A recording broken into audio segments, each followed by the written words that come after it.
सुंदर और संस्कारी बहू चाहिए।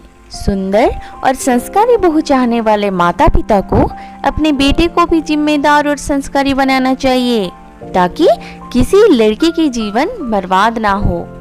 ये नहीं सुमन, वो वाला फोटो दिखा मुझे। अपने बेटे अमन के लिए दुनिया की सबसे खूबसूरत लड़की चाहिए और सुंदरता के साथ साथ संस्कारी भी होनी चाहिए। ममता जी ने अपनी पड़ोसन सुमन से कहा, जो एक मैरिज ब्यूरो में काम करती थी। आज बहुत सारी लड़कियों के फोटो लेकर ममता जी को दिखाने आई थी। ममता जी ने एक दो फोटो पसंद कर लड़की देखने का टाइम भी दे दिया। ममता जी के पति राकेश जी बहुत ही समझदार और सुलझे हुए व्यक्तित्व से ओतप्रोत थे और काफी देर से दोनों महिलाओं की बातें सुन रहे थे। ममता जी ने सुमन जी से अपने वार्तालाप में कई बार कहा कि हमें सुंदर और संस्कारी लड़की चाहिए। इस शब्द को सुनकर राकेश जी थोड़ा अटपटा महसूस कर लिए थे, क्योंकि वो जानते थे कि उनका बेटा कैसा है। ना उसको काम करना पसंद है और ना ही वो पढ़ने में कभी भी सीरियस था। दोस्तों के साथ आवारागर्दी करना और बाप के पैसे उड़ाना, ये तो उसका मुख्य पेशा था। राकेश जी ने कितनी दफा उसकी नौकरी लगवाई, लेकिन मजाल है कि 4 दिन से ज्यादा कहीं टिक जाए।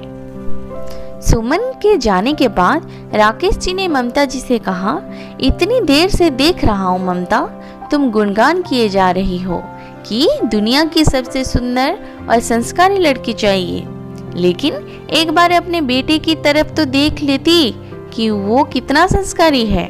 ना नौकरी करता है, ना अपने भविष्य को लेकर जरा सा भी चिंता फिकर है। अभी भी देख लो, घर नहीं आया, कितनी देर हो गई घर से गए। दोस्तों के साथ ऐसे ही करने में लगा होगा।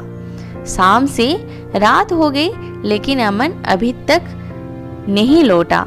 राकेश जी ने इंतजार करते करते खाना खा लिया। ममता जी अभी भी बेटे का इंतजार कर रही थी।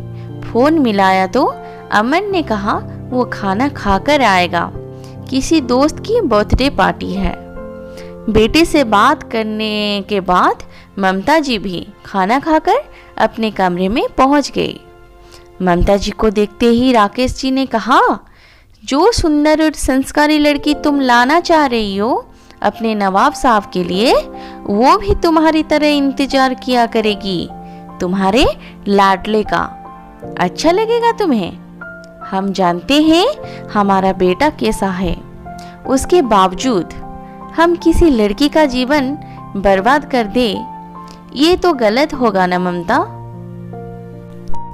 पति के मुंह से ऐसी बातें सुनकर ममता जी बोली, सुनिए, आप जो कह रहे हैं वो सही है, लेकिन शादी हो जाएगी, पत्नी घर आ जाएगी तो अमन जल्दी घर भी आएगा और जिम्मेदार भी हो जाएगा।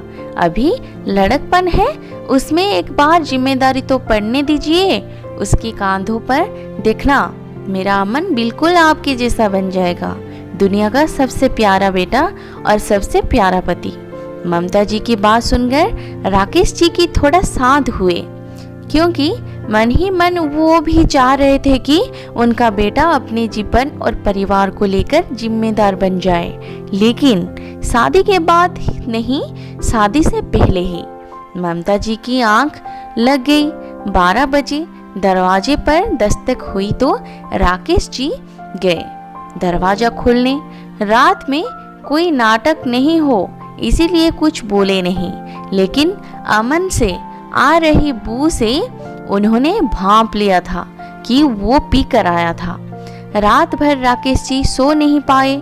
सोचने लगे कि क्या कमी रह गई उनकी परवरिश में जो अमन इतना बिगड़ गया। बाप के सामने शराब पीकर घर आ रहा है और उसे कोई शर्मिंदगी नहीं है इसी बात की। किसी के बेटे को बहू बनाकर लाएंगे।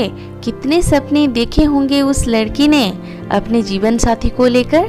अमन तो बिल्कुल भी नहीं है ऐसा लड़का जो किसी लड़की के सपनों का राजकुमार बने।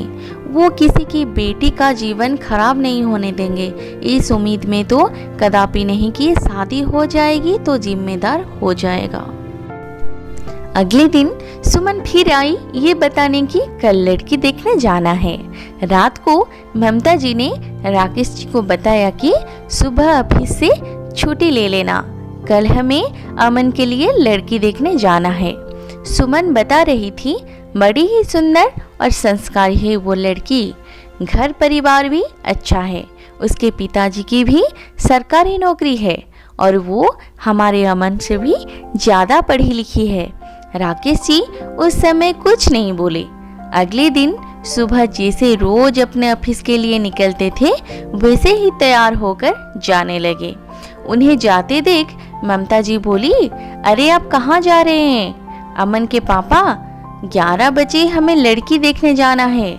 ममता जी की बात सुनकर राकेश जी बोले, नहीं ममता, हम लड़की देखने नहीं जा रहे हैं और तब तक नहीं जाएंगे जब तक तुम्हारा बेटा परिवार के प्रति अपनी जिम्मेदारी उठाना नहीं सीखेगा। जिस लड़की को अपने जन्म देने वाले माँ बाप की फिक्र नहीं है वो भला पराये घर से आई लड़की की परवाह कैसे करेगा? मैंने अपने बॉस से इसकी नौकरी की बात कर ली है, अगर इसे रुचि हो तो भेज देना ठीक 11 बजे ऑफिस में। राकेश जी ये कहते हुए निकल गए और ममता जी उन्हें ताकती रह गई। दोस्तों, हर व्यक्ति की मानसिकता अगर राकेश जैसी हो जाए तो किसी भी लड़की का जीवन बर्बाद ना हो। लड़की में खूबियाँ ढूंढने वाले माता पिता को ये अवश्य देख लेना चाहिए क्या उनका बेटा काबिल है उस लड़की के लिए।